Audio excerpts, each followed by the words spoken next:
Tercera parte. El trabajo exaltado, 1850 a 1945. 13. La reivindicación romántica del trabajo artesanal, John Ruskin y William Morris. El trabajo artesanal está vivo en la Europa del siglo XIX. En la realidad productiva del capitalismo decimonónico y de la primera revolución industrial, las formas artesanales del trabajo están plenamente vigentes, tanto en el campo como en la ciudad. La figura del trabajador con niveles altos o relativamente altos de cualificación laboral, que siente como propia, y con la mentalidad típica de la cultura de oficio está muy extendida. Conocemos bien las razones económicas, organizativas y técnicas de la permanencia del trabajo artesanal, también la importancia decisiva de los trabajadores de oficio en la formación de lo que denominamos clase obrera y movimiento obrero. Ni el capitalismo, ni la revolución industrial implicaban necesariamente la completa proletarización obrera como si de un destino ineluctable se tratase. Para encontrar un cambio verdaderamente importante en las formas básicas del trabajo y su organización tenemos que esperar hasta el comienzo del siglo. 20. Son hechos que hay que tener en cuenta cuando vamos a dedicar un capítulo a la reivindicación romántica del trabajo artesanal. Sin embargo, esto no impide que la sensibilidad intelectual de un importante grupo de autores decimonónicos preocupados por el futuro del trabajo estuviese determinada por los efectos, a medio plazo, de una economía de mercado que definían como de laissez-faire. Y por la tendencia de las entidades productivas, que creían inexorable, hacia las economías de escala. Se caracterizaban estas por la concentración industrial, la división técnica del trabajo, la especialización, atomización y reducción de la inteligencia productiva, y por la intensa y rápida incorporación de las innovaciones tecnológicas y mecánicas que ofrecía la revolución industrial en su imagen más impactante. Todo ello era visto como un motivo de grave amenaza para el futuro del trabajo artesanal. Estos dos vectores argumentativos permiten comprender el papel de referencia del trabajo artesanal en las discusiones de época sobre el trabajo, y la consideración de este como una realidad amenazada que propiciaba una encendida reacción. Se tuviera por más o menos comprometido, el trabajo artesanal era una realidad viva y una especie de plantilla sobre la cual calibrar y valorar las demás formas de trabajo para sacar las oportunas conclusiones. De esta manera de plantear el problema, solo parecen alejarse aquellos pocos que optaron por rebajar la importancia del trabajo, de todo trabajo, tendiendo a difuminarlo o a banalizarlo, situándose así más allá de la refriega. John Ruskin y William Morris son dos autores especialmente interesantes para representar la decidida defensa del trabajo artesanal frente a la amenaza del trabajo simple y proletarizado. También frente a cualquiera que optase por rebajar la importancia del trabajo en sí mismo considerado. Esto último es importante. Ruskin es una de las voces de la necesidad indiscutible del trabajo. Entiende que no puede haber una buena sociedad humana sin un trabajo a la medida del hombre y digno del mismo. El interés de ambos autores estriba en que no solo elaboran una idea poco convencional de lo que realmente es trabajo artesanal, sino que enmarcan tal idea en el contexto más amplio de una verdadera crítica cultural de la modernidad, lo que hace que sus propuestas resulten singularmente modernas. Ruskin y Morris tienen voces diferentes pero comparten un registro común. Ruskin es un buen representante del radicalismo romántico que reivindica el trabajo artesanal desde los requisitos de un peculiar pensamiento estético. Su peculiaridad consiste en considerar que el trabajo artesanal solo puede reivindicarse comprendiendo su esencia y que ésta solo puede escrutarse a la luz del foco eminente del arte. Morris tiene una voz distinta, la voz de un socialista revolucionario iluminado por la luz cegadora del marxismo. En Morris hay una clase proletarizada que es el sujeto de una revolución que creará el mundo comunista, un mundo nuevo, tan nuevo como para exigir un verdadero esfuerzo utópico de comprensión. En materia de trabajo, la revolución cumple el cometido inexcusable de recomponerlo para que pueda ser el centro de la vida personal y social, y en esto Morris comparte una idea del trabajo del todo similar a la de Ruskin. Tal recomposición es, necesariamente, recuperación del trabajo artesanal y del trabajador artesano, trabajo y figura que los dos entienden de manera parecida. La centralidad personal y social del trabajo y la crítica cultural de Ruskin serán la inspiración originaria y permanente de la posición anticapitalista de Morris. Ambos son, cada uno a su manera, develadores de los males de la civilización burguesa, representada en las formas desviadas de la producción, el trabajo y el consumo del capitalismo de sus días. John Ruskin, la economía política de los afectos y el artesano artista. Ruskin desarrolla su pensamiento crítico de la modernidad desde un punto de vista singular. En un primer momento elaboró, en el marco general de sus estudios de estética y directamente inspirada por ellos, la definición y exaltación del trabajo artesanal y del artesano. Es su respuesta a las formas de trabajo que pensaba traía consigo la industrialización, caracterizadas por la descualificación y la división del trabajo, por el predominio imparable del trabajo simple. Posteriormente sintió la necesidad de terciar en asuntos más de fondo y puso por escrito sus ideas sobre economía política. Expuso su crítica radical a los fundamentos de la economía de los economistas clásicos y presentó su alternativa a las relaciones económicas del capitalismo liberal, causa de los males que aquejaban a la sociedad de su tiempo, entre ellos, el proceso de completa degradación del trabajo. En estas páginas vamos a invertir este orden de creación. Comenzaremos por su idea de economía política y seguiremos, después, con su concepción del trabajo artesanal. Tal inversión pretende hacer más comprensible su pensamiento al situar la idea de trabajo de Raskin en un marco teórico más general, sin el cual aquella pudiera parecer excesivamente vinculada a las opciones estéticas de un crítico del arte. Por otra parte, su obra sobre economía política nos dice algo importante sobre una sensibilidad intelectual de época que no es exclusiva de nuestro autor. La economía política de los clásicos es, para Raskin, un saber producto de circunstancias históricas accidentales. Son las circunstancias de un capitalismo concurrencial, intrínsecamente problemático y conflictivo, convertido en el fenómeno único sobre el que los economistas han pretendido elaborar una ciencia natural de la riqueza. El fracaso de esta empresa se muestra en el hecho de que la economía del interés propio y el laissez-faire, lejos de conducir a la armonía de los intereses, tal como pronosticaba Adam Smith, se ha topado con la realidad de la pauperización obrera y de una sociedad industrial fragmentada por intereses económicos irreconciliables y carente de cualquier principio de integración y solidaridad. La economía clásica se ha esforzado por establecer los peores fundamentos posibles para la economía de mercado y está, irónicamente plegada a las condiciones establecidas por la ciencia, ha terminado por revelarse como una economía transida de conflictos y funesta para todos sus agentes. John Ruskin es un crítico del capitalismo liberal desde una reconstrucción social y económica que, rompiendo completamente con los principios del liberalismo, recomponga la organicidad de una economía bien establecida. En la línea que abriera Thomas Carlyle, es un defensor de una economía recreada desde el principio de la solidaridad jerárquica, lo que permitirá anudar lazos sólidos y permanentes entre sus copartícipes. Esta transformación tendrá que venir acompañada por la implantación de formas de producción, trabajo y consumo que corrijan la deriva funesta de un capitalismo que solo atiende a los intereses egoístas de sus miembros. Tales formas son perfectamente posibles cuando de la desintegración e insolidaridad del presente pasamos a las nuevas formas de solidaridad social, que no son otra cosa que la reconversión de sabias formas tradicionales. 1. Mi economía política está toda ella en Genofonte, afirma Raskin. La frase nos dice algo importante sobre las intenciones de nuestro autor. El Económico de Genofonte es considerado por él como el texto de referencia para una relectura de la economía política a la luz reveladora de la economía doméstica, oikos, el tipo de economía del que habla el griego. Lo que interesa a Raskin es la constitución jerárquica y profundamente desigual de la célula económica doméstica, paterfamilias, mujer de la casa, siervos capataces y siervos trabajadores, y la necesidad de que, en este tipo de unidad económica, el correcto funcionamiento y el mejor cumplimiento posible de sus objetivos tengan que conseguirse necesariamente mediante el cultivo y buen gobierno de los sentimientos que unen e integran a sus miembros. 2. Frente al utilitarismo de los economistas clásicos, Raskin quiere un hombre económico, motivado no por intereses hedonistas, sino por el espíritu. Un ser autoconsciente y emocional, capaz de formarse designios por sí mismo al margen del cálculo de utilidad. El problema último de lo económico nada tiene que ver con el mando y la subordinación, o con la existencia de las desigualdades económicas. El problema, en este caso de la economía teorizada por los clásicos, es la negación y, por consiguiente, la completa ausencia de la dimensión sentimental. Del tipo de sentimientos que Raskin denomina afectos. Un asunto absolutamente imprescindible para la creación de relaciones socioeconómicas justas, solidarias y pacíficas. En la economía política de los afectos de nuestro autor, la desigualdad es la condición social para que estos fructifiquen, su garantía necesaria. Para gentes como Raskin, o como Carlyle, el igualitarismo meramente formal del contrato de trabajo de la economía clásica es el dispositivo desafortunado de unas relaciones industriales ancladas, es una desigualdad de naturaleza pervertida, lo opuesto a aquella otra desigualdad que propicia los afectos o que, al menos, no los corta de raíz.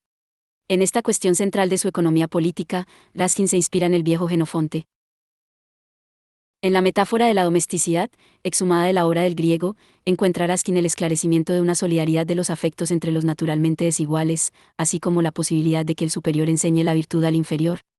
La domesticidad subraya los rasgos sociales de la complementariedad de los intereses, la relativa intimidad de la relación entre las partes, el acuerdo justo y honesto de la relación económica, la posibilidad de que existan los afectos como motor de la relación social y del cumplimiento de los intereses económicos de las partes. Para nuestro autor, los afectos operan, a la vez, como cemento del organismo socioeconómico y como una teoría de la motivación laboral de índole emotiva y sentimental. 3. La metáfora de la domesticidad saca a la economía política de sus goznes materialistas, hedonistas y egoístas para refundarla en otros de muy diverso tipo, de carácter psíquico y moral. La relación entre el amo y el siervo de la economía doméstica antigua sirve de referencia para desvelar el eterno y verdadero elemento sustancial de las relaciones económicas entre agentes desiguales. ¿Se abre así el insospechado territorio de una economía política de la sentimentalidad? La metáfora de la domesticidad es completada mediante la metáfora militar. Otro ejemplo, sencillísimo y muy sugestivo, de las relaciones entre patronos y obreros es el de las relaciones entre el jefe del regimiento y sus subordinados. 4.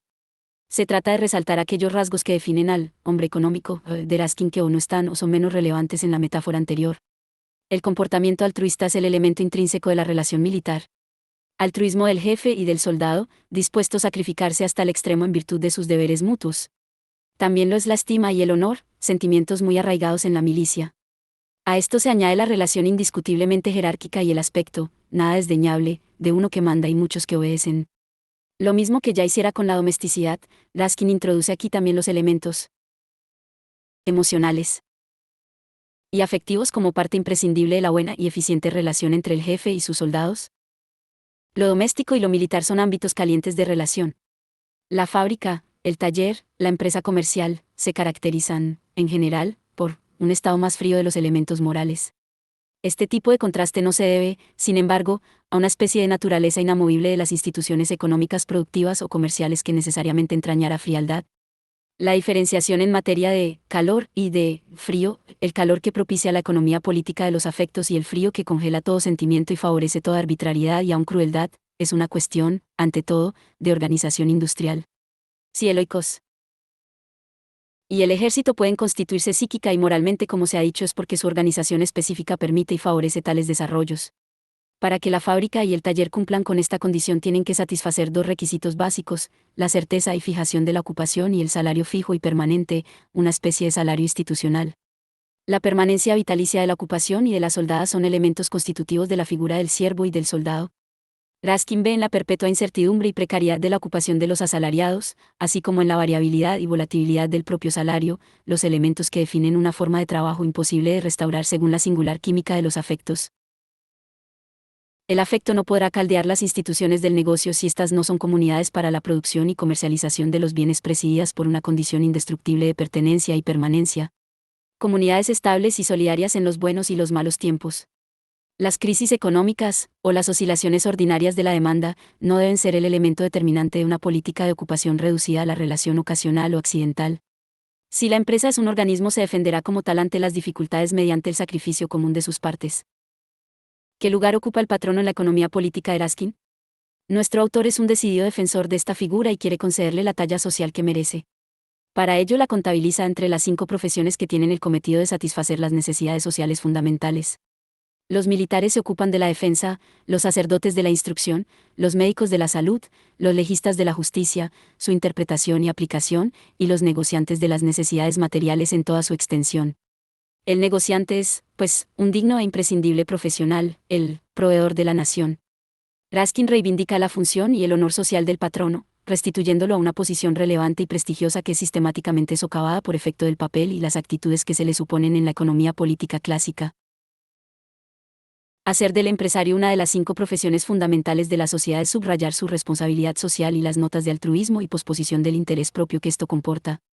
Para cumplir con su elevada función social, el patrono tiene que desarrollar virtudes de inteligencia, paciencia, bondad y tacto.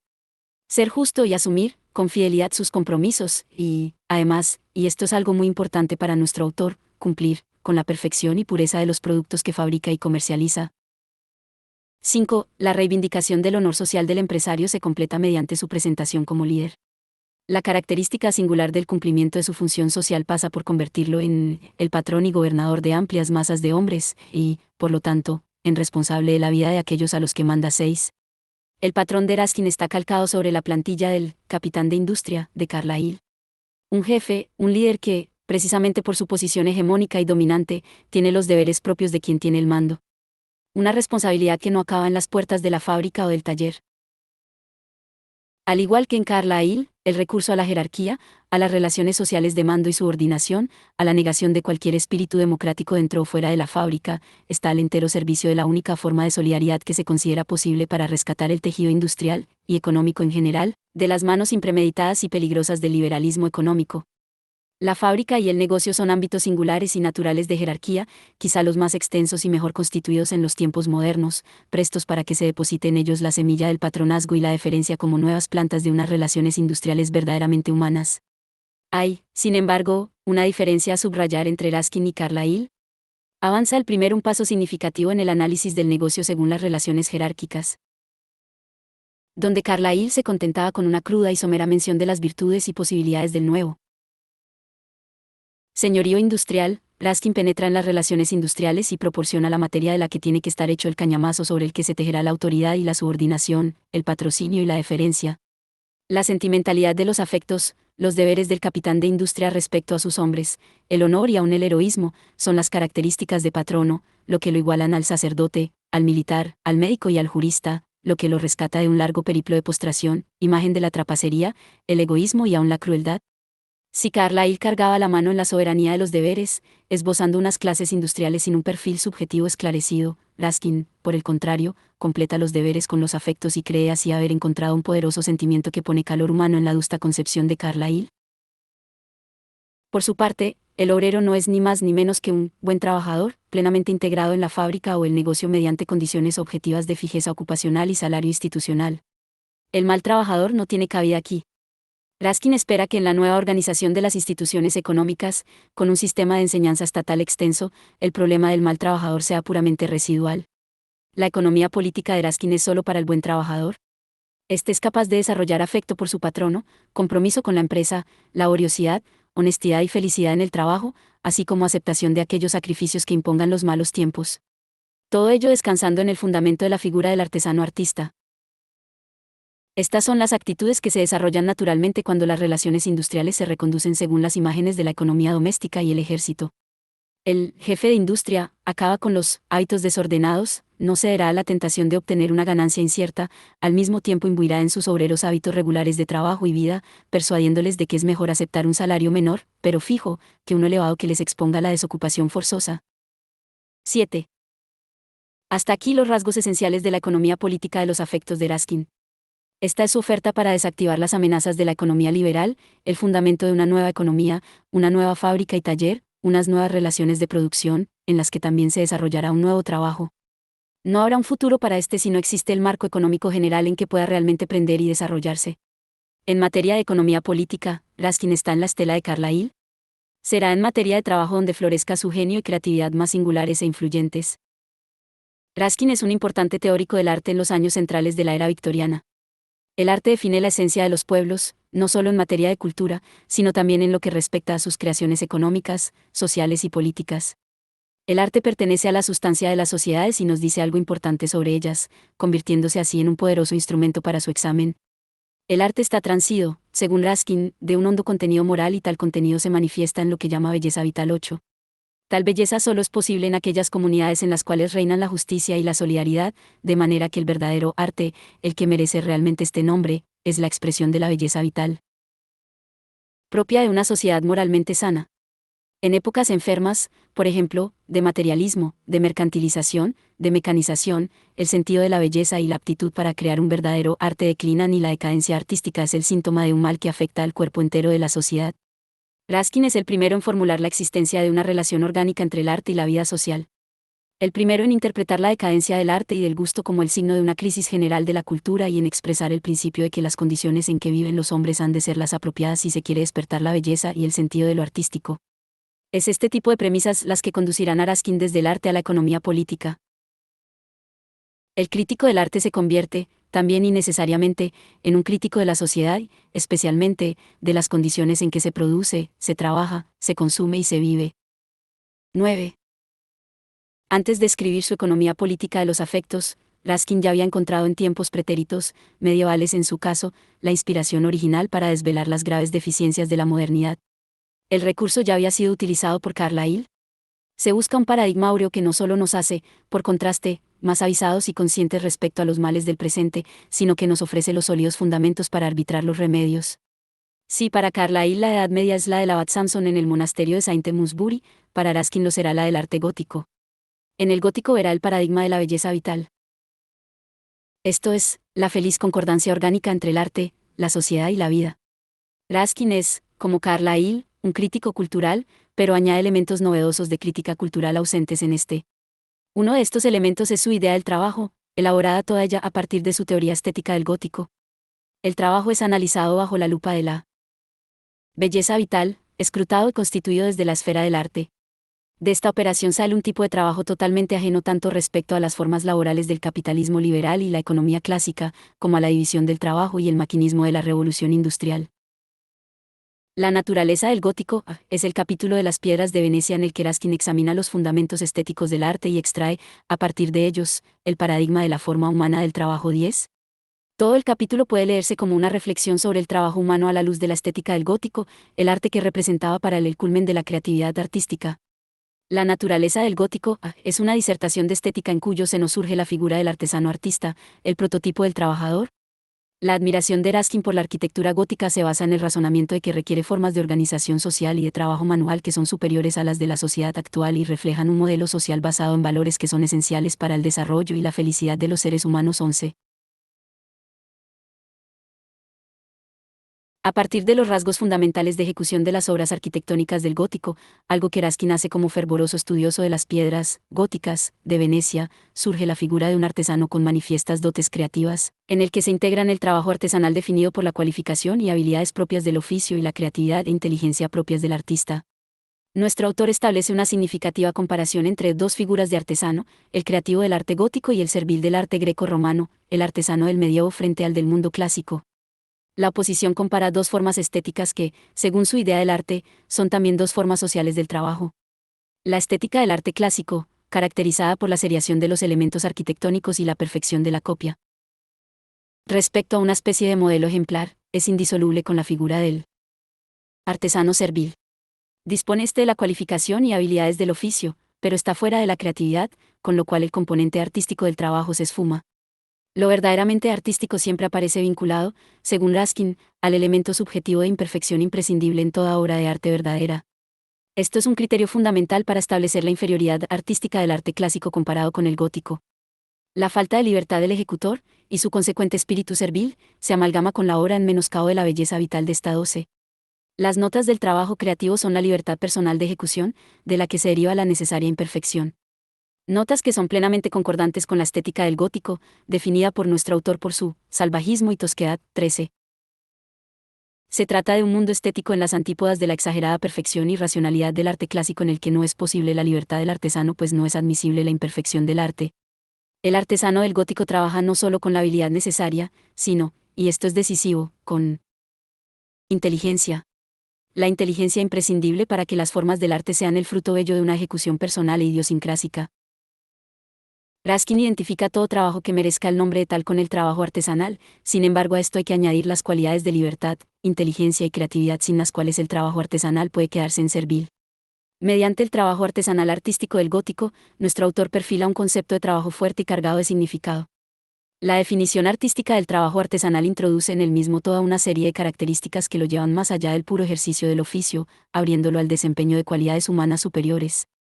Una vez establecido esto, a la figura eminente del capitán de empresa corresponde la figura eminente del trabajador artesano, los dos polos cargados de sentido y cualidades espirituales y morales diferentes entre los que puede saltar naturalmente la chispa vivificadora de los afectos. El trabajo de la estética del gótico es la referencia crítica para denunciar el trabajo del capitalismo industrial. La naturaleza del gótico es un manifiesto del trabajo humano y un aldabonazo contra la degradación y degeneración del trabajo en los tiempos modernos. Raskin proyecta la figura del artesano artista sobre el trabajador de sus días. El dilema es el siguiente: o bien hacemos del trabajador una herramienta, un ser del trabajo servil, o bien hacemos de él un hombre. Ambas cosas son excluyentes. El trabajador del gótico no tenía ninguna intención de explotar la exactitud de las herramientas, de ser preciso y perfecto en todas sus acciones laborales, a la manera del trabajo mecanizado. Si hubiera sido posible obtener de ellos, los artesanos artistas, esta precisión y lograr que sus dedos fueran capaces de medir los grados como si fueran ruedas dentadas, o que sus brazos fueran capaces de trazar curvas como si fueran compases, habrían quedado deshumanizados. 14. Este hombre sería necesariamente una máquina. Si dejamos que el trabajador pueda imaginar, empiece a pensar y hacer algo que sea digno de ser realizado, saldrá a la luz toda su tosquedad, toda su torpeza, y de fracaso en fracaso, de vacilación en vacilación, verá la luz, toda su majestuosidad.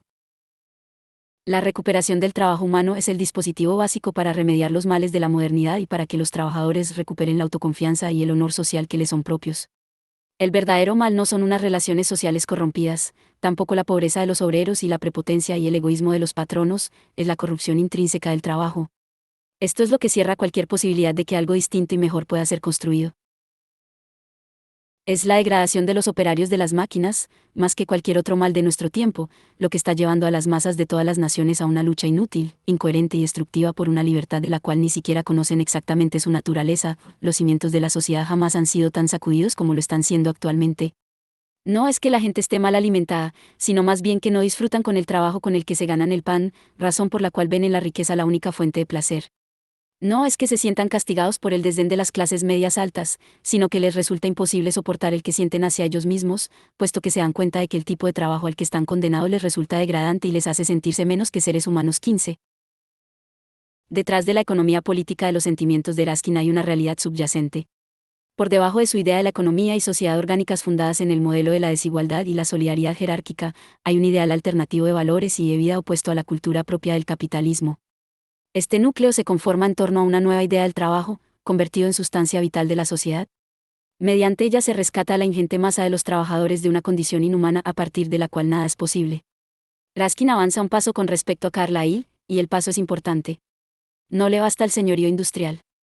No está conforme con dejar irredento el trabajo en sí mismo considerado, no le vale una solución puramente ascética e insensible adjudicada a los trabajadores enteramente subordinados a sus benévolos y paternales capitanes de industria, como proponía Carlyle. Raskin no quiere dejar de lado el trabajo, lo que este debe ser.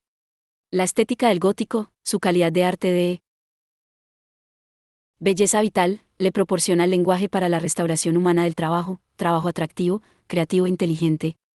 En esta operación tiene como enemigos declarados la división del trabajo y su secuela natural, el maquinismo. 16. En Carlyle no hay especial suspicacia respecto al industrialismo. La división del trabajo y el maquinismo quedan fuera de foco. Lo que importa es reconducir a la burguesía industrial a sus obligaciones de clase industrial dirigente, al terreno de la soberanía de los deberes. Esto recoloca a los obreros en su condición de clase subordinada y patrocinada, y en tanto que tal deferente, y esto propicia la solidaridad jerárquica. El trabajo es penoso y posiblemente enajenante para los que lo ejecutan, pero esto no es puesto en entredicho. Los beneficios económicos y sociales del señorío industrial se ciernen sobre los obreros como el patrocinio del noble y digno señor feudal se cierne sobre sus siervos, sin entrar en consideraciones sobre su condición laboral. El lugar central de los problemas que presenta el trabajo industrial es su tendencia a separar toda actividad manual de toda actividad intelectual. En este asunto la posición de Raskin es radical, entiende que no puede haber sociedad deseable y vivible sin que el trabajo siga manteniendo un estrecho vínculo entre manipulación e inteligencia. Esto no es otra cosa que reivindicar la necesidad absoluta de las formas artesanales del trabajo. En este aspecto, nuestro autor es una figura pionera para el desarrollo de un importante debate posterior. Y lo es porque el trabajo es por sí mismo, un elemento central e imprescindible de toda buena sociedad. No hay buena sociedad sin buen trabajo, porque el trabajo es parte esencial de la vida del hombre y de su realización como ser humano. Por esto mismo un buen trabajo poco tiene que ver con una alta remuneración, tampoco con la reducción del tiempo de trabajo. A nuestro entender nadie en el siglo XIX como Raskin, y antes que él y de manera bien diferente Charles Fourier, supo valorar el trabajo por sí mismo y hacer de él el gozne principal de una sociedad realmente humana. Para ambos el trabajo ocupa y debe ocupar un lugar central que nunca debe ser cuestionado o rebajado. El antimaquinismo de Raskin es un rasgo a destacar y será uno de sus legados a los críticos culturales posteriores. 17. El antimaquinismo obra en dos direcciones. Por un lado, el trabajo mecanizado es necesariamente degradación del trabajador, y el trabajo con máquinas un trabajo humanamente irrecuperable cuando el trabajo se lee a la luz reveladora del artesano artista. Por otro, la mecanización tiene una grave consecuencia sobre el consumo, la degradación estética y funcional de los objetos producidos con máquinas y su nefasta consecuencia sobre la calidad del consumo. El consumo es visto por nuestro autor desde la perspectiva de los bienes que se consumen y lo que esto nos dice sobre el propio consumo, y desde la de los bienes que se producen para el consumo y lo que esto nos dice sobre el trabajo que los produce. La crítica del consumo de la sociedad industrial lleva a Raskin a fijar los principios del consumo deseable. 18. Mediante los rasgos del segundo comprobamos los motivos del rechazo del primero. Raskin lo sintetiza así: no promover jamás la fabricación de productos en los cuales la invención no desempeñe su papel, nunca exigir el acabado perfecto de los productos como un valor intrínseco de los mismos, sino tan solo en función de una finalidad práctica o noble, no promover nunca las imitaciones o copias del tipo que sean. Hay que buscar siempre primero la invención y luego el modo como la ejecución ayuda a dicha invención. Elegid, más bien, trabajos toscos frente a los muy pulidos y tan solo aquellos que den una respuesta a los problemas prácticos. 19. Rechazo de la perfección de los acabados del trabajo mecanizado, pues es la perfección del trabajo servil. Rechazo de la seriación o estandarización del producto mecanizado como totalmente opuesta a la estética de la belleza vital. Reivindicación del objeto imperfecto porque la imperfección es la marca de su singularidad e irrepetibilidad, y del trabajo humano del artesano artista. Defensa a ultranza de la funcionalidad del producto, de la inherente belleza de lo específicamente adaptado a una finalidad, por lo tanto repudio del objeto de utilidad imprecisa o genérica. Rechazo del objeto advenedizo, de aquel que agota su función en el tráfico mercantil, del que se concibe y circula como pura mercancía. Hay un eco rusoniano en la filosofía del consumo de Raskin. Un eco que sitúa a nuestro autor en la línea de pensamiento abierta por el ginebrino como primer crítico cultural del trabajo y sus obras en los medios de una economía política gobernada por las pasiones del amor propio. Rousseau es el primero que ofrece una orientación para la definición de la naturalidad de los objetos fabricados expresada en su intrínseca funcionalidad, valor de uso, en su singularidad imperfecta, trabajo artesanal, en su permanencia e idiosincrasia irreductibles, estrecha y perdurable vinculación del objeto fabricado tanto con quien lo fabrica, como con quien disfrutará de su uso. Se trata de una reconversión del principio de utilidad cuando éste no es más que el deseo irrefrenado de bienes de comodidad y emulación modulado por las pasiones del amor propio. Objetos bellos y singulares en sus tosquedades e irregularidades.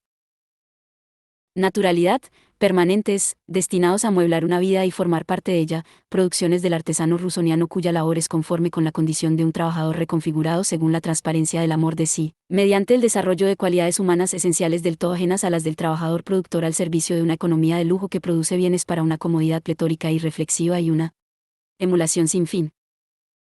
Raskin engrasó y suavizó las relaciones productivas del señorío industrial de Carlyle con su economía política de los afectos. También elaboró una idea mucho más perfilada de lo que debe ser el trabajo. Raskin hace del trabajo artesanal el trabajo de referencia, la única forma de trabajo propiamente humana. Aquí reside su importancia en la historia intelectual del trabajo. Su defensa es una respuesta a lo que muchos creían que iban a ser las formas universales de trabajo del capitalismo industrial. Para situar debidamente a nuestro autor conviene recordar que la práctica totalidad de los pensadores críticos en materia de trabajo de los años de la Segunda Revolución Industrial siempre tuvieron en mente, como forma imprescindible de trabajo, aquella que conserva rasgos relevantes del trabajo artesanal. Toda la denuncia de las décadas finales del siglo XIX y primeras del XX sobre la degradación del trabajo, todo intento de rescatar el trabajo industrial en sí mismo, de encontrarle un sentido y felicidad para el que lo desempeña utiliza, como término de contraste, la referencia del trabajo artesanal y la necesaria conservación o recuperación de algunos rasgos significativos de este. Raskin puede ser visto también como un precursor de la idea moderna contemporánea de trabajo alienado. Su artesano artista es una enmienda a la totalidad de las formas del trabajo dividido y simplificado, repetitivo y monótono, en gran medida descualificado. Un trabajo desgajado de la vida del trabajador, que cercena sus capacidades de habilidad, creatividad, libertad de inteligencia, reduciéndolo a una condición laboral servil. Un trabajo imposible de redimir en sí mismo y, por lo tanto, reducido a sus condiciones penosas, solo justificado en virtud de la retribución que proporciona, y más o menos aceptable según sea la relación que mantiene con la tasa salarial y el tiempo de trabajo. La otra cara de la idea del trabajo de nuestro autor está en su reflexión sobre los productos del trabajo y lo que tales productos nos dicen sobre el propio trabajo. En esto está involucrada una visión crítica del consumo, de la cultura material moderna basada en la intensa mercantilización de los bienes y la imparable mecanización de su producción. Oferta y demanda de una infinita profusión de artículos, de muy baja calidad, de estética pervertida, indistinguibles, efímeros y ajenos a las verdaderas necesidades humanas, tanto en el plano material como espiritual. El tercer aspecto de este crítico cultural tiene que ver con su visión de una naturaleza violada por la idea equivocada de progreso económico. La imagen romántica de la campiña inglesa y sus poblamientos tradicionales profanada por las escombreras y los socavones, por las líneas de ferrocarril que abandonan la estricta limitación a los trazados principales. Ennegrecida y pestilente allí donde crecen los humos de las chimeneas y echada completamente a perder donde se asientan informes y feas ciudades industriales. En Raskin hay ya elementos reconocibles de la figura del hombre máquina y la retórica que lo acompañará, así como un profundo sentimiento de suspicacia frente a la tecnología moderna. Todos ellos rasgos del pensamiento moderno antimodernista, con un intenso sabor romántico en su primera manifestación. La posición antiindustrialista y anticonsumista de nuestro autor está, como hemos visto, estrechamente ligada a su idea del trabajo, tanto a las producciones del trabajo, como a la figura del trabajador, el artesano artista enteramente concebido a la luz de la naturaleza estética del gótico. William Morris, el trabajo atractivo de un marxista romántico. William Morris nació en 1834 y murió en 1896, es contemporáneo de Ruskin, pero 29 años más joven que él. Ambos mantuvieron una estrecha relación y compartieron el rechazo del mundo industrial de sus días, las formas de producción mecanizadas y seriadas del trabajo fabril, la cultura material de un capitalismo caracterizado por la vulgaridad y mala calidad de sus productos de consumo. En 1861 Morris creó E-Film, una empresa que era, además, un verdadero manifiesto práctico de su ideario en materia de producción y consumo. Fabricaba productos de exquisito diseño, duraderos, excelentemente acabados y hechos de manera artesanal. Ruskin permaneció toda su vida fiel a su visión contestataria de corte conservador. Morris, sin embargo, a partir de 1870, llegó a la convicción de que el arte y la sociedad solo podían regenerarse mediante la revolución, lo que le llevó a militar en el socialismo. La Hammersmith Socialist Society fue para Morris durante años un centro en el que fraternizaban aquellos que compartían la idea de una necesaria y completa redención social. En la década de los 80 nuestro autor descubre a Marx y se convierte en un ferviente seguidor y en el introductor del marxismo en Inglaterra. A pesar de su deriva socialista y marxista, Morris siempre reconoció su deuda intelectual con el autor de Las Piedras de Venecia. Y, efectivamente, hay una honda impronta de Ruskin en el anticapitalismo y antiindustrialismo de Morris y, singularmente, en su idea del trabajo tanto antes, como después, de su conversión marxista. Un rasgo importante de esta presencia es el espíritu romántico que alienta su posición crítica. Morris no solo rechaza las relaciones sociales de producción capitalista, sino, especialmente, la completa civilización a la que el capitalismo ha dado lugar, lo que supone incidir en aspectos morales y culturales de la contestación que ni tenían ni tendrán en el marxismo una especial consideración. La principal pasión de mi vida, afirma Morris, ha sido y es el odio a la civilización moderna. 20. En contra de lo que afirma una lectura marxista de Morris, es difícil reducir la presencia de Ruskin al papel meramente instrumental de despertador de su pasión anticapitalista, algo superado, o vuelto irrelevante, una vez que Morris lee a Marx y se convierte en marxista 21. Lo que en estas páginas interesa de Morris es precisamente aquello que disgusta y relativizan los que desean enfatizar su figura de primer marxista británico, el activista y pensador socialista que llegó a serlo por su repugnancia vital respecto a la civilización moderna. El hombre deslumbrado por el capital. De Marx, en el que encontró una rigurosa y coherente crítica del capitalismo, una explicación de la necesaria lucha de clases y, con ello, un veredicto definitivo sobre la entera civilización fruto de tal sistema económico. Todo ello le servirá para perfilar y dar un nuevo curso a sus ideas previas que pertenecían a una tradición crítica de la modernidad económica e industrial que, como hemos dicho, se expresaba mediante una punzante sensibilidad romántica ajena a cualquier forma de socialismo. Morris representará una variante radical, por socialista y marxista, del mismo discurso del trabajo que encontramos en Ruskin. Nuestro marxista es un decidido defensor del trabajo artesanal y de la figura de referencia del artesano artista, así como un ferviente crítico, como hemos dicho, de la cultura material del capitalismo industrial. Morris era un marxista pasado por Ruskin y, por lo tanto, un marxista muy peculiar. Un crítico radical que debe ser situado, en el contexto de la era victoriana tardía, entre aquellos que ven con honda suspicacia la deriva tecnicista y hedonista de la civilización moderna, y en tal deriva se incluye la tendencia socialista dominante en sus días. Un socialista que encuentra en Marx la absoluta descalificación histórica del capitalismo, la lucha de clases y la necesidad de un cambio revolucionario, pero que sigue aferrado a Ruskin y algún otro socialista premarxista cuando tiene que hacerse una idea aquello por lo que realmente merece la pena luchar. Ruskin ofreció al joven Morris su rechazo de un mundo caracterizado por el nexo monetario, la alienación del trabajo, la degradación de los bienes de consumo, la despersonalización del producto del trabajo, el feísmo de la fábrica y la ciudad industrial y la imparable destrucción de la naturaleza por la industria. En 1883, Morris comienza a leer a Marx y a tomar parte activa en las organizaciones socialistas 22. Marx era otra cosa. En él cobraba nueva luz el carácter forzado del trabajo capitalista, la degradación general del trabajo, la universalización de las condiciones de proletarización, el impacto invasivo y destructivo de la mecanización al entero servicio de la plusvalía, la desorganización del mundo económico y social, la lucha de clases, el ocaso definitivo del capitalismo y la necesaria llegada de un nuevo mundo comunista. Marx ofreció a Morris lo que nunca hubiera podido obtener de Raskin, la coherencia de un relato histórico de dimensiones épicas que permitía comprender los males de la civilización presente, la necesidad inapelable de un cambio revolucionario, el héroe indiscutible y necesario de este cambio y la posibilidad de poner en marcha la mente y la imaginación para establecer los perfiles de aquello que se anunciaba como un mundo completamente distinto. Bajo la iluminación del marxismo todo cobra un nuevo y violento esclarecimiento, los males subyacentes del presente y la necesidad inapelable de un cambio completo. El espíritu ruskiano de Morris podrá, entonces, proyectarse hacia un futuro puro y no hollado en el que se despliega revitalizado por el marxismo todo su potencial romántico. El paradigma laboral del artesano artista del gótico pasa a concebirse como el trabajo liberado completamente de la determinación de la plusvalía y de su consecuencia necesaria que es la conversión de todo trabajo productivo en trabajo simple. Y a ofrecerse en su pureza original, con nuevos argumentos, como el modelo del trabajo comunista.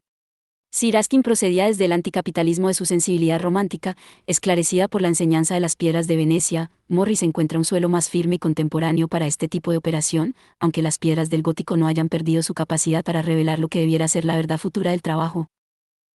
La sensibilidad romántica y victoriana de Morris es, sin embargo, bien distinta de la mentalidad racionalista del Marx economista. Comparte enteramente la convicción de los economistas clásicos según la cual la división del trabajo y el maquinismo, en economías de escala industriales y agrícolas, son los factores decisivos del incremento de la productividad y del crecimiento económico.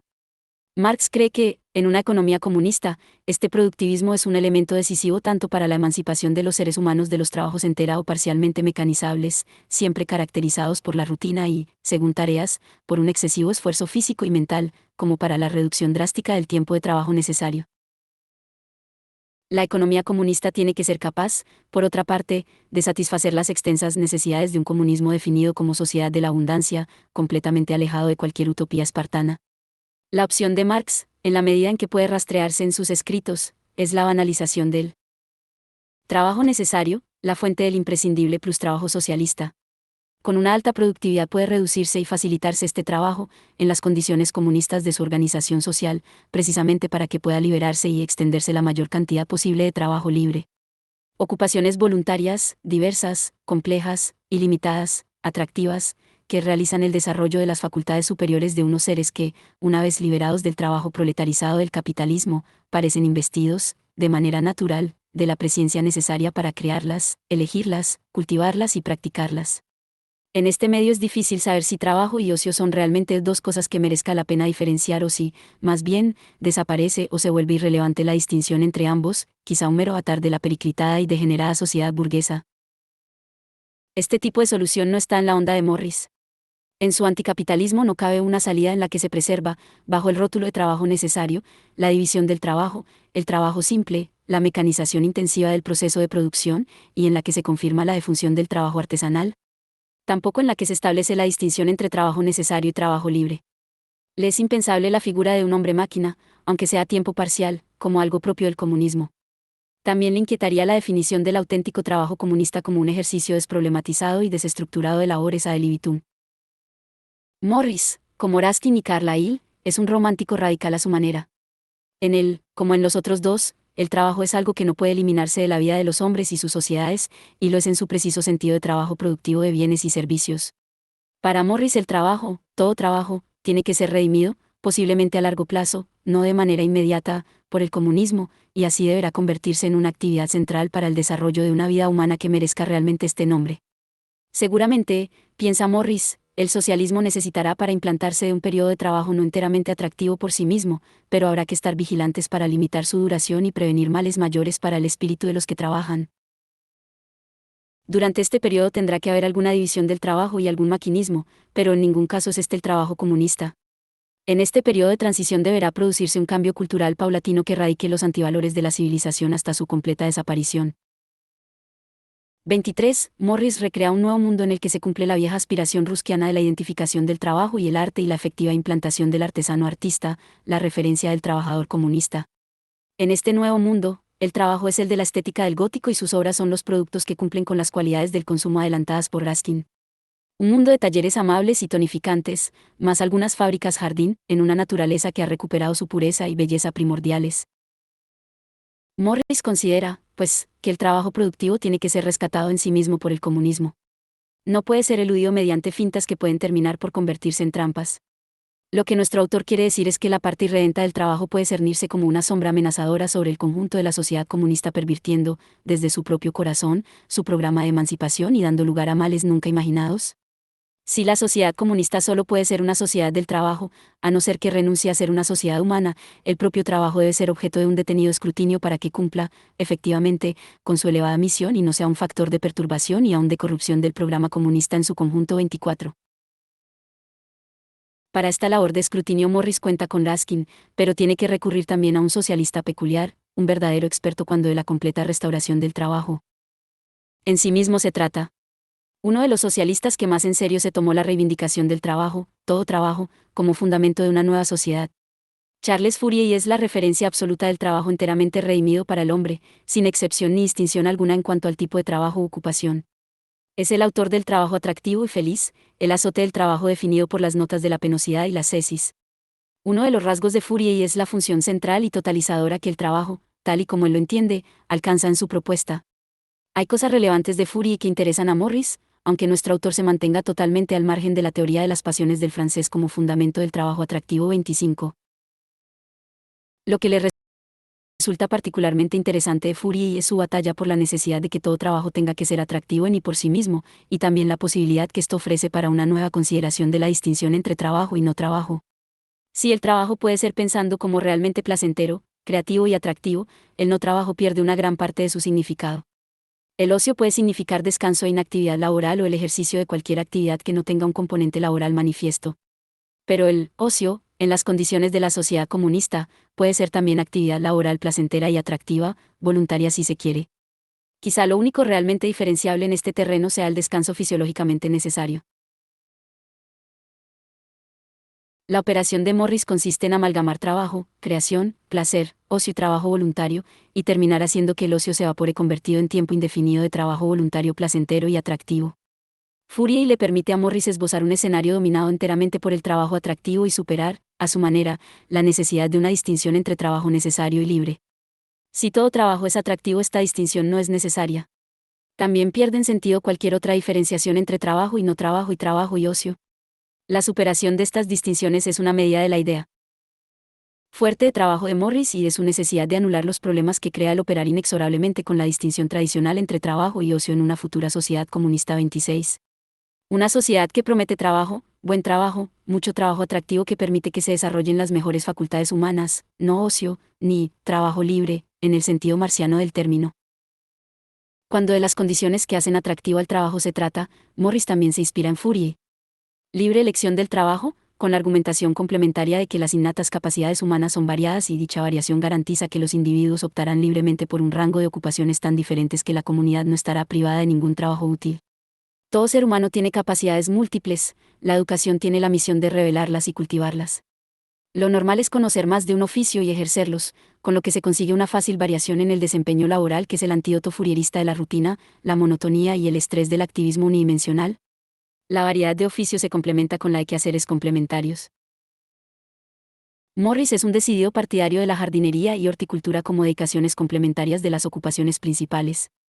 También de la participación estacional en labores agrícolas. Tales ocasiones, dice, serían los festivales alegres y triunfales en los que han soñado los poetas desde tiempos inmemoriales. Los lugares de trabajo y su entorno tienen que cumplir condiciones de comodidad, limpieza, orden y agrado. La ciudad fabril, informe, sucia, insana, caótica, tiene que desaparecer y dar lugar bien a talleres en localidades pequeñas o medianas, perfectamente integrados en una red urbana bella, agradable y de dimensiones humanas, o bien a la fábrica jardín, un espacio no solo para la producción, sino para la vida completa de sus miembros, con todo tipo de servicios y rodeada por una naturaleza en su más pura expresión. 27. Recuperada la idea general del trabajo atractivo y las condiciones fourieristas de su desempeño, Morris no puede seguir a Fourier más allá. Tiene clara conciencia de la excentricidad del utopismo fourierista y, sobre todo, nunca podría compartir su teoría de las pasiones y las consecuencias de la misma en materia de organización social. Era algo imposible para un victoriano. La distancia entre ambos es el propio fundamento de la idea de trabajo. Para Fourier y el fundamento del trabajo atractivo es la expresión, no reprimida, de la completa dotación pasional de los seres humanos. Para Morris el fundamento se reserva enteramente para el arte. En este punto Morris está con Raskin. Hay que recordar que la civilización ha reducido al trabajador a una existencia tan magra y lamentable que éste apenas sabe cómo expresar el deseo de una vida mejor que la que soporta por obligación. Corresponde a la jurisdicción del arte establecer ante él el verdadero ideal de una vida plena y razonable, una vida en la cual la percepción y creación de la belleza, el goce del placer real existente, se consideren tan necesarios para el hombre como el pan cotidiano, y en la que ningún hombre ni grupo de hombres se vean privados de ellos. 28. En Arte y Socialismo, afirma, la causa del arte es la causa del pueblo, algún día recuperaremos el arte, es decir, el placer de la vida, recuperaremos el arte, de nuevo, para nuestro trabajo cotidiano. 29. Morris no se separa de la idea de belleza vital de Ruskin, tampoco de sus enseñanzas en La naturaleza del gótico. Esto necesariamente le conduce a una imagen futura de la sociedad donde prevalece, de nuevo, el trabajo artesanal y se reconvierte en, bajo las exigencias de la belleza y el trabajo creativo e inteligente, el tipo y la forma de los bienes de consumo y las mismas pautas del consumo. Es el espíritu estético de Ruskin, su peculiar idea del arte, el que modulará, de manera harto singular para la época, el pensamiento de este marxista, tan peculiar, convencido de que el comunismo tiene que ser una verdadera revolución cultural. El fin absoluto de una civilización y sus vestigios más nimios. Morris sugiere, a su manera, otra clase de modernidad pensada a partir de elementos premodernos y antimodernos. Las imágenes y la retórica de la naturaleza del gótico, artesanos artistas, trabajo creativo e inteligente, ausencia de máquinas de tecnología avanzada y de energías calóricas, está al servicio de la idea de un socialismo revolucionario que funda una nueva sociedad y un hombre nuevo, donde encuentran solución completa a todos los males del presente en cualquiera de sus dimensiones, achacados en último término a un capitalismo que es visto como un sistema total. Este socialismo solo puede ser prefigurado por Morris en las Noticias de ninguna parte, News from Nowhere, recurriendo de nuevo, en 1890, a la literatura utópica. 30. Morris tiene que guardarse de la técnica, de las nuevas fuentes de energía, del vapor y de la máquina de vapor. 31. También, y en no menor medida, de la impersonalidad de los productos mecanizados y de su consumo devastador. Objetos imposibles de recuperar para el arte y la belleza vital o que, más bien, cortocircuitan cualquier posibilidad de desarrollo estético, tanto en el que los produce, como en el que los consume. Este tipo de consumo, o de consumismo, no puede considerarse alternativa alguna de nada. Hay un socialismo que no gusta a Morris.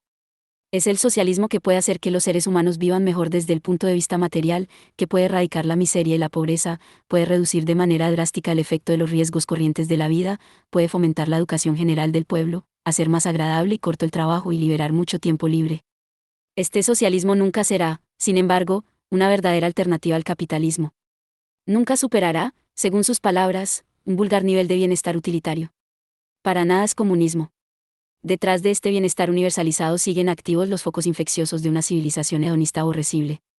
El trabajo, y sus productos, seguirán siendo ajenos al arte y mantendrán su condición alienada y alienante. En este sentido, Morris anuncia las críticas al economicismo marxista propias de principios del siglo XX y la deriva de una parte del pensamiento socialista hacia la reivindicación ética y estética del socialismo, reaccionando ante la simplificada posición economicista en la que se había encastillado el marxismo finisecular. Con Morris vuelve la utopía. Se trata de un hecho relevante que merece un examen. Frente a lo que algunos pretendieron, Morris no es un utopista a tiempo parcial. Su vena utópica no se agota en una hora singular como puede hacer Noticias de ninguna parte. 32. Al contrario, la fantasía imaginativa recorre toda su obra y forma parte sustancial de la misma. Podría afirmarse que, a medida que nuestro autor se va haciendo un revolucionario marxista y comunista, siente cada vez más la necesidad de escrutar los rasgos posibles de aquello que tantos desvelos y sacrificios exige. Se trata de algo tan radicalmente nuevo que solo el recurso de la utopía puede proporcionarnos una imagen aproximada de lo que nos espera.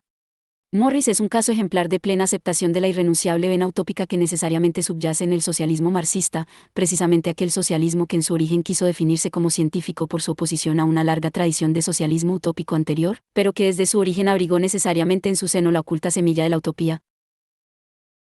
33. Lo interesante de Morris es lo explícito tanto de su marxismo como de su utopismo, la manera natural con que él vive estas dos realidades que siempre han sido vistas, precisamente en su conjunción, como algo inquietante e incómodo por aquellos que se identifican como marxistas y socialistas. ¿Por qué es Morris un utopista? La respuesta es sencilla, por su fervoroso y peculiar comunismo. El comunismo de Morris, y en esto brilla su personalidad singular, solo puede entenderse como una completa regeneración, como un renacimiento, como la radical superación de todo un universo civilizatorio definido por su intrínseca condición corrupta e irrecuperable. Por lo tanto, como algo que va mucho más allá de la sustitución de un modo de producción por otro.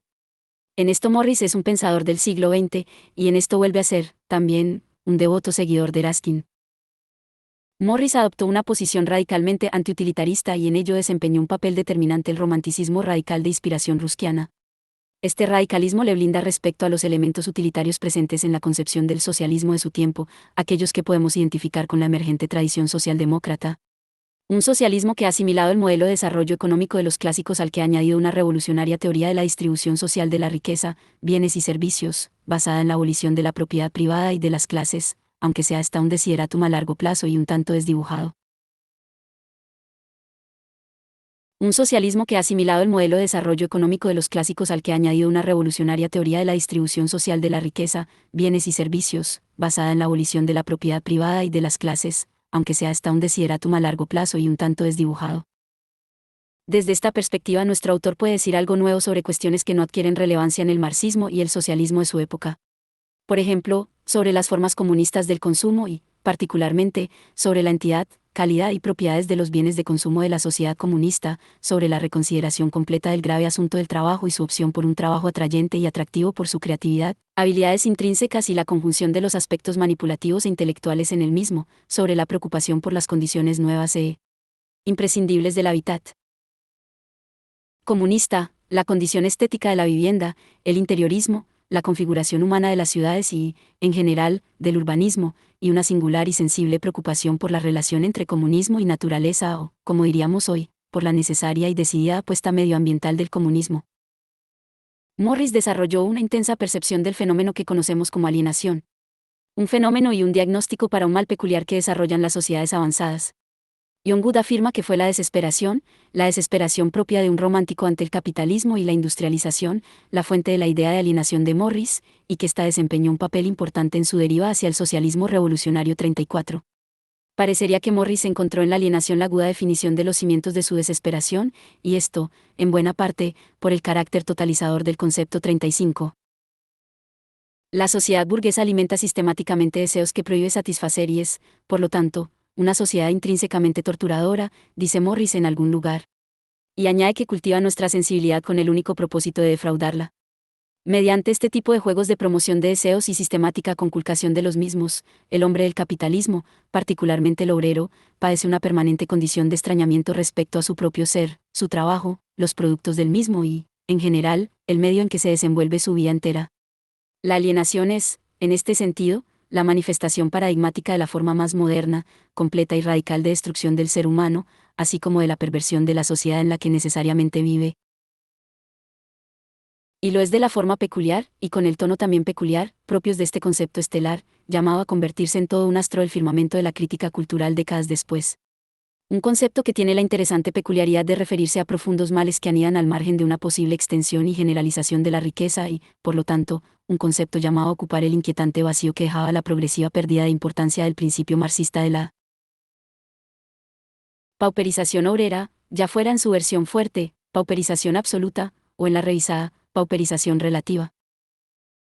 La alienación tiene el carácter totalizador de una especie de mal social terminal que disloca el conjunto del cuerpo social. El proceso de desalienación será, por lo tanto, la necesidad histórica de un completo restablecimiento y presentará, necesariamente, el carácter totalizador que exige la completa erradicación de un mal absoluto y fatal. El utopismo de Morris se lee, por lo tanto, no solo desde el antiutilitarismo, sino desde una idea fuerte de la alienación para la cual el comunismo ofrece la única posibilidad de definitiva superación. La civilización, ahora lo sé, está condenada a la destrucción, afirma Morris, y en esta afirmación no hay pesimismo ni melancolía, sino júbilo y esperanza. Nuestro autor utiliza con alguna frecuencia el término civilización como idéntico a barbarie y lo identifica con civilización burguesa más industrialización. Se trata de una expresión totalmente ajena a la tradición marxista de sus días y tiene una procedencia posiblemente fourierista. Toda la utopía de Charles Fourier se construye como una respuesta a la civilización, identificada como la sistemática represión de los deseos más profundos, inocentes y naturales de los seres humanos. El utopista francés fue el primero en utilizar expresamente tal concepto en este sentido puramente negativo por la necesidad que tenía de encontrar un término caracterizado por la extensión más amplia posible de sus connotaciones. Caben en él no solo la explotación y la injusticia económicas, sino también, como se esforzó en mostrar Fourier, la represión y conculcación de las cualidades y aptitudes sensitivas de los seres humanos en los más diversos cometidos de la vida, la corrupción de la socialización y sociabilidad en los grupos y comunidades que necesariamente forman los hombres para los fines más diversos y, de manera singular, cabe en el desviación completa de las actividades y los trabajos hacia la pura penosidad de un ascetismo que estrangula todo tipo de acción atractiva y atrayente. Furia y enseñó a Morris que no hay recomposición posible de la barbarie civilizatoria y que más allá de la civilización está necesariamente un mundo libre y feliz en el que encuentran su satisfacción los sentidos, se humanizan las relaciones sociales y desaparece el dualismo férreo que separa, de manera funesta por sus consecuencias, trabajo y ocio, cuando el trabajo es tiempo de trabajo y el ocio tiempo libre. El marxismo romántico de Morris es el medio fructífero de su utopismo. Antiutilitarismo, alienación, determinismo maquinista y civilización identificada con barbarie son los elementos reactivos sobre los que aquel se levanta. Morris abjura de cualquier salida socialdemócrata y en ello desempeña un papel decisivo su romanticismo. Se hace así comunista, y su comunismo conduce consecuentemente al utopismo. Para Morris no hay comunismo posible si se rechaza la utopía. Este es el pago que libra gustoso para desembarazarse completamente de su desesperación romántica, y para transformar lo que en ella pueda haber de nihilismo en esperanza cierta de júbilo definitivo. Lo llamativo, lo que debe impactarnos, es el trasfondo de elementos conservadores que anidan en la posición anticapitalista de nuestro autor. Un poderoso sustrato de crítica cultural tenido en menos por la corriente histórica general que sigue el socialismo y el comunismo, siempre proclives a asumir, de manera entusiasta e impremeditada, la mitología moderna del progreso. Un trasfondo que hunde sus raíces en la importante tradición anticapitalista del radicalismo romántico que Morris asimiló de Erskine y que tuvo su voz más tonante en Thomas Carlyle. Uno debe subrayarse la afinidad de Erskine con Carlyle en algunas ideas fundamentales. Se conocieron, se admiraron y compartieron sus preocupaciones en una interesante correspondencia. Carlyle, 1795 a 1881, pertenece a una generación anterior a la de Erskine, 1819 a 1900. Mientras Ruskin escribió sus obras principales en la segunda mitad del siglo XIX, Carlyle lo hizo en la década de los 30 y la de los 40. La crítica cultural ruskiana tiene un fondo que procede enteramente de Carlyle, pero Ruskin avanza un paso más allá, y un paso importante. No solo afronta la empresa de elaborar una economía política adaptada a sus ideas, sino que, y es lo principal, se ocupa expresamente y de manera atenta del problema del trabajo, un asunto que permanecía impreciso en la obra de Carlyle.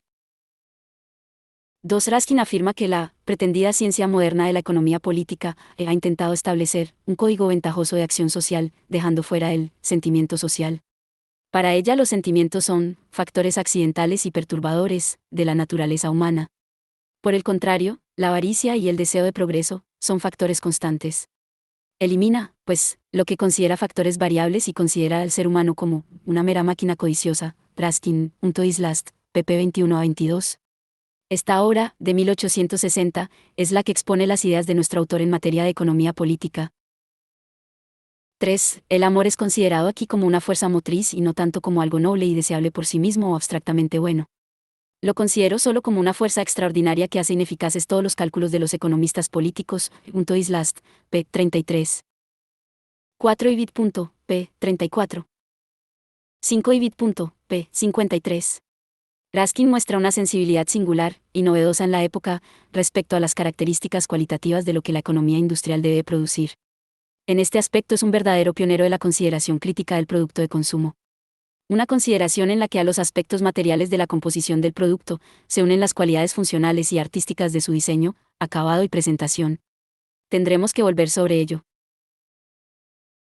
6. El patrón es gobernador de una extensa masa de hombres de una manera más directa, aunque menos reconocida, que un oficial del ejército o un pastor de la iglesia, así en él recae, en gran parte, la responsabilidad sobre la clase de vida que él dirige, y es su deber, hacer los variados empleos utilizados en la producción o el comercio lo más beneficiosos posible para los hombres empleados, Ibidem, p. 53. 7 ibid. P. 43. 8. La belleza vital es un concepto clave en la idea social del arte, tal como la entiende Ruskin. Belleza vital es el cumplimiento feliz de la función de las cosas vivientes y, más concretamente, el ejercicio gozoso y correcto de la vida perfecta del hombre. Está referida a lo bello de la vida como única forma de belleza, sin que lo bello pueda definirse al margen o por encima de la propia vida. Ruskin, Modern Painters, Citen William, 2001, p. 123. 9. Estas valoraciones de la teoría artística de Ruskin, en Hauser, 1971, tomo tercero, pp. 135 a 140. 10. Las piedras de Venecia, de 1851 a 1853, resume las ideas estéticas de Ruskin. Considera que el arte había alcanzado su punto culminante en el gótico de finales de la Edad Media. La naturaleza del gótico fue considerado por Ruskin como el capítulo más importante del libro, el credo, sino el origen, de una nueva escuela de pensamiento industrial. Tuvo un efecto profundo e inmediato en Burne-Jones y William Morris cuando lo leyeron en Oxford. Fue repetidamente publicado por separado, siendo la edición más influyente la que hizo William Morris con una introducción propia, en 1892, Anthony, 1983. 11 Anthony, 1983, p. 46. 12 Para desvelar el fondo de esta singular comparación, demos la palabra a Ruskin. En el sistema de ornamentación medieval o específicamente cristiano, la esclavitud desaparece por completo, puesto que la cristiandad sabía reconocer, en las cosas pequeñas como en las grandes, el valor individual de cada alma humana. Y no solo sabía reconocer su valor, sabía aceptar también su imperfección, y solo le confería dignidad sobre la base del reconocimiento de su falta de méritos. Las piedras de Venecia. p. 226. Para Ruskin la fragilidad humana es un requisito del cristianismo y la presencia de la debilidad humana es una característica del buen arte. La demanda de perfección es resultado de una incomprensión del arte. En la propia naturaleza, la imperfección es un signo de vida. Dado que la cristiandad reconoce el valor individual de cada alma, la gloria del gótico es que propicia la oportunidad para la imaginación individual. Todo esto está ausente en la arquitectura clásica. Anthony, 1983, p. 51. 14 Ibid. Descaracter. 15 Ibid. p. 230.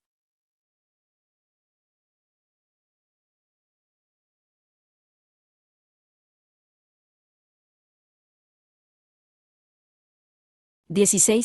Hemos analizado y clarificado en profundidad ese gran invento de la civilización que es la división del trabajo. Lo que ocurre es que se le suele dar una denominación errónea.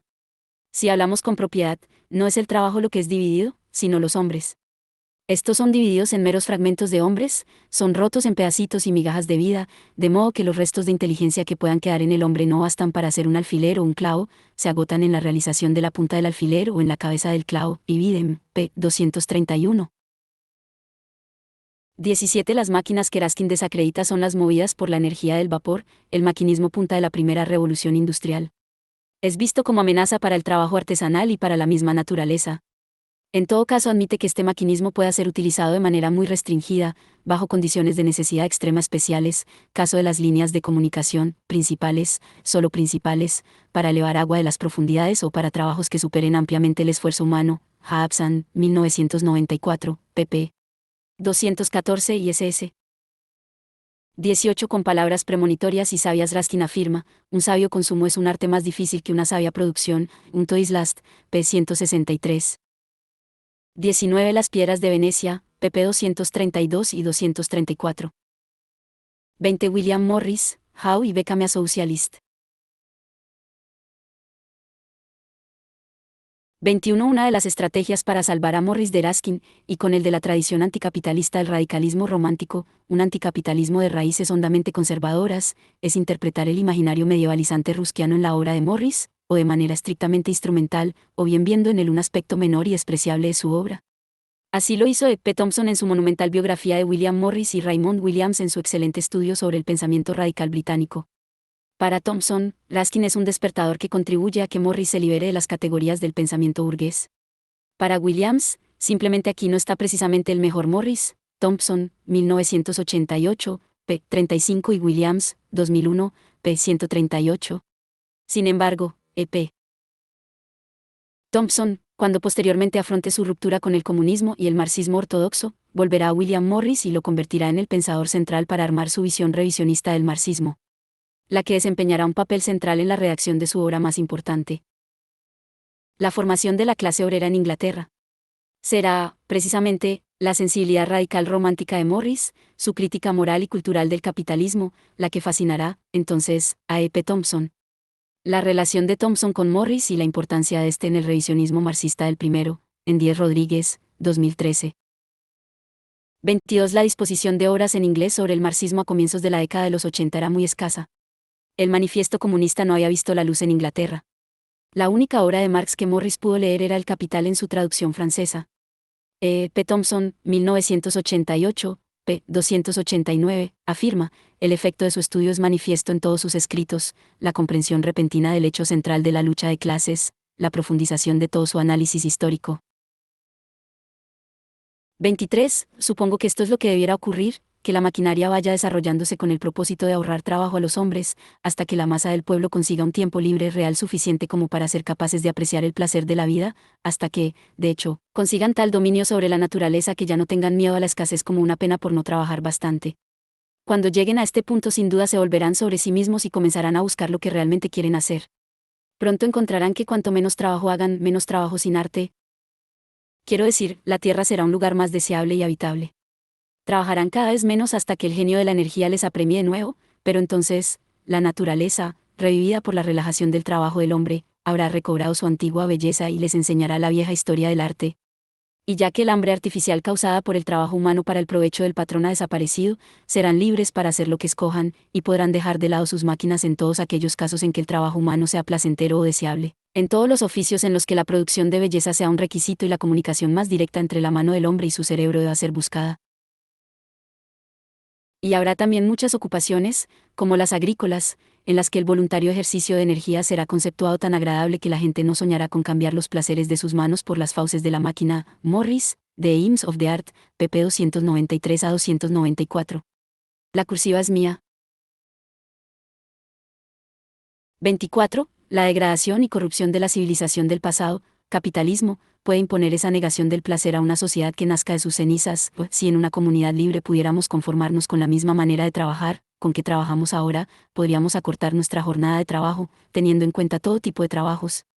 Pero, si lo hiciéramos, significaría que nuestra recién ganada libertad de condición nos dejaría apáticos y abatidos, cuando no llenos de inquietud, como estamos ahora. Morris, Trabajo útil vs. Trabajo inútil. 25 para la relación entre Morris y Fourier, véase Quina, 2000. 26 presupone esta distinción una relación disyuntiva en la que, frecuentemente, el trabajo sale tocado mientras que el ocio lo hace revestido de atractivos deseables. 27 Morris, Attractive Labor, pp 513 a 517. En las condiciones del trabajo atractivo de Morris resuenan las pasiones del lujismo y del mariposeo de Fourier. Para el único tipo de fábrica admisible, véase Morris, A Factory as it might be. 28 Morris, How y Became a Socialist, pp 403 y ss. 29 Morris, Art and Socialism, pp 205 y ss. 30 Morris dibuja el futuro socialista imaginándose Londres de 1962 como un conjunto de pequeños pueblos. No hay fábricas. Los salmones pueblan las aguas cristalinas del Támesis. Los hombres pasan el tiempo en trabajos creativos propios de artesanos artistas felices. El Parlamento es un mercado de estiércol y sus poderes han sido asumidos por consejos locales. La Inglaterra comunista es una comunidad que recuerda a aquellas comunidades que Morris descubrió en sus estudios juveniles sobre la mitología nórdica. 31 La lectura marxista de William Morris se muestra especialmente molesta con la tendencia antimaquinista y artesana de su pensamiento específicamente socialista, y todavía más con su propensión utopista. Raymond Williams aconseja dejar de lado una buena parte de la obra de Morris, incluida News from Nowhere, en la cual, las debilidades de su poesía general, tiene un papel activo e invalidante. Williams, 2001, p. 138.